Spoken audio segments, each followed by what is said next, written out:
When the U.S. rejoined the Paris Climate Agreement in January, it renewed the country's commitment to climate action. And the Biden administration is taking steps to hold us all accountable. Local 22's Jolie Sherman is live now in the studio with more on the pledge. Jolie?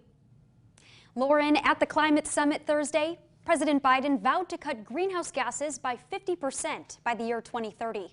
Environmentalists in the state say this is a crucial goal and one Vermonters can commit to on their own. By maintaining those investments and putting these people to work, the United States sets out on the road to cut greenhouse gases in half by the end of this decade. Jennifer Rushlow is the Associate Dean of Environmental Programs at Vermont Law School. She says President Biden's pledge is ambitious, but essential.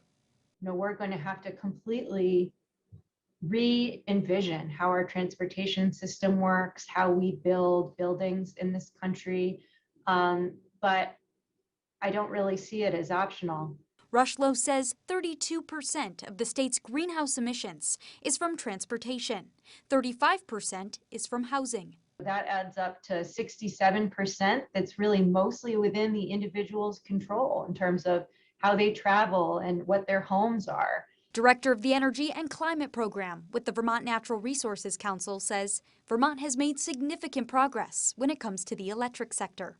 Vermont was the first state, the first entity to establish an energy efficiency utility back in the late 1990s and early 2000s. An initiative designed to reduce Vermonters' energy bills and energy consumption.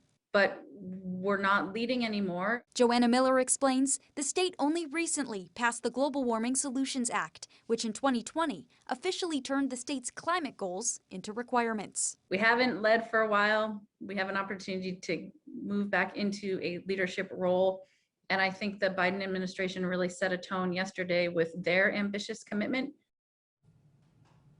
Similar to the president's pledge, Professor Rushlow says the Global Warming Solutions Act requires the state to reduce greenhouse gas emissions by at least 40% by the year 2030 and 80% by 2050. Reporting live in the studio tonight, Jolie Sherman, Local 22 News.